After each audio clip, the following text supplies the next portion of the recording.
Abrakadabra, čirole, čarole, hokus pokus, Luka Magic, a si ti normalen?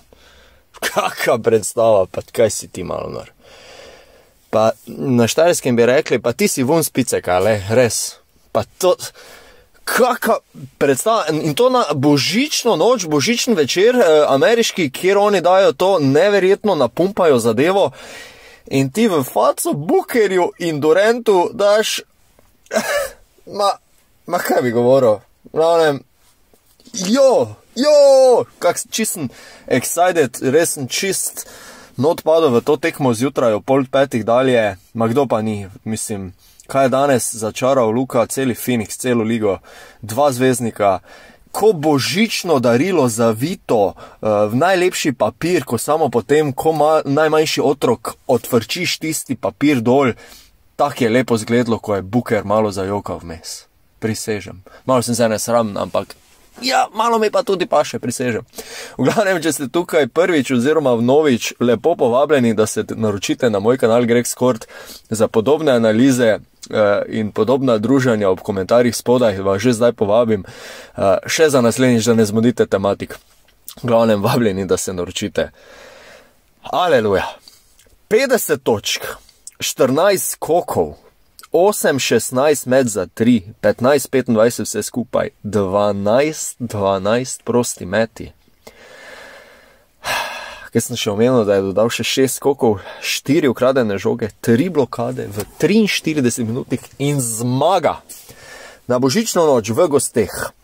Pri Phoenixu, kjer je svojo prvo tekmo v NBA karieri Luka Dončić odigral nasploh, takrat je sicer doživel poraz, ampak nema veze, je danes prečrtal nov mejnik, 10.000 točko v NBA karieri. To se seveda štejejo redni del, lige NBA. Presegal je 10.000 točko, danes je potreboval 11 točk za to, skupno na koncu torej 50 točk. V bistvu popolnoma zasenčil Devina Bookerja, ki je končal z 20 točkami, 10 asistencami, in pa Duranta, 16 točk, 8 skokov, 7 asistenc. Popolnoma v nekem drugem, tretjem, četrtem planu so številke nasprotnikov. Grayson Allen, mislim, da je dosegel 32 točk. V glavnem, tekma pa je bila kar zanimiva, čeprav končni rezultat 128 proti 114 tega ravno ne potrjuje, se je vmes zdelo, da se je barka Dallasa nekoliko že začela potapljati, ampak tu je vedno bil nekje Luka od zadaj. Spet je imel manj počitka. Jason Kidd je poudarjal v zadnjem času, da želi zmanjšati minutažo Luke, ampak zdaj ob teh poškodbah Kyrieja Irvinga in ostalih fantov enostavno Luka ne dobi počitka, ampak kako on to izkorišča? Jaz samo upam, da ne bo pregorel, ne. V glavnem, če grem nazaj na tekmo. Celoten čas, ste sami videli, tisti, ki je spremljal, je Dallas nekako držal rahlo prednost in potem v tretji četrtini praktično vse zapravil. Takrat se mi je vmes že zdelo, da bo to šlo cugrunt, da tako rečem. V glavnem, tudi trojke niso letele, ampak vedno še enkrat več poudarjam, ker je treba poudariti. Luka je vzel žogo, kaj je bilo potrebno. Naredil tisti stebek ali asistiral. Se pravi, na koncu 50 točk pa 14 asistenc hkrati. Dajmo se mi zavedati, da to res niso normalne zadeve. Mi tu govorimo o stvareh, ki nekako mi zmanjkuje besed, no. Ker repertoar Luke Dončića je tako velik, ogromen v košarkarskem smislu, na terenu se res izdaja totalno za ekipo. Na koncu, če bi gledali golo statistiko, bi si mislili, da sam igra, ampak že samo danes je on prispeval k ekipi, 70-80 točk od 128, tu nekje. Noro. Samo sprašujem se, kaj bi bilo, če bi še imel kakšnega soigralca, ki bi mogoče malo bolj konstantno zadeval za 3. Dobro, zdaj je Irving poškodovan. Letos je mogoče malenkost boljše naleta.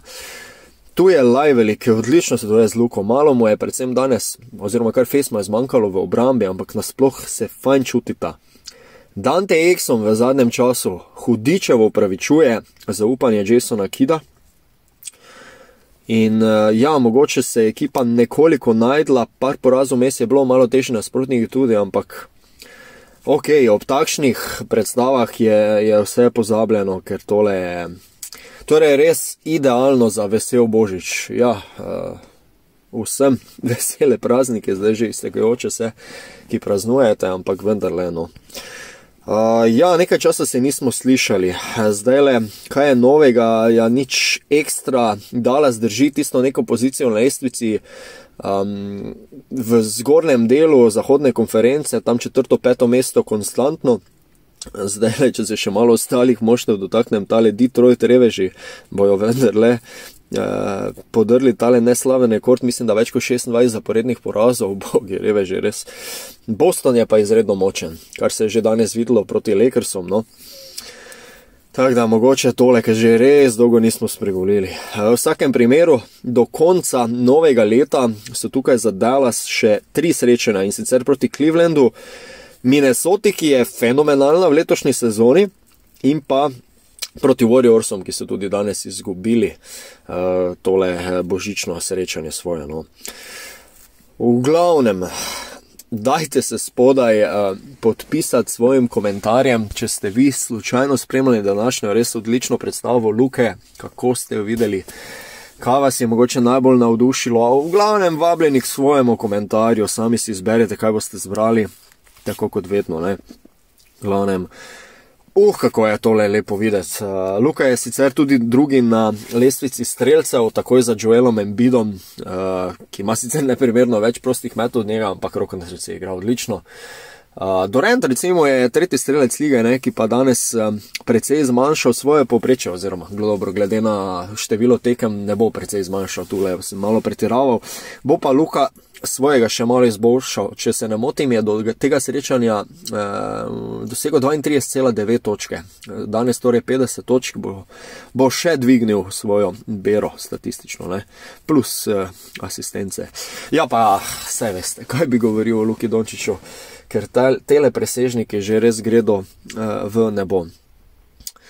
Dobro, danes mogoče malo krajši, pa vendarle. Kot sem na začetku vas že povabil, če ste tukaj novi oziroma vnovič, lepo vabljeni, da se naročite na moj kanal, da še malo predebatiramo gor in dol tole sezono, tako kot smo že prejšnje, no. Hvala še enkrat, da me spremljate. Do naslednjič pa, ja, nič, upam, da si slišimo podobnih predstave Luke Dončića, ker so jutra, čeprav zgodna, veliko, veliko lažja. S takšnimi predstavami nedvomno. Nič, bodite lepo, Gerijo se bil z vami iz Gerex Horta. Lep pozdrav!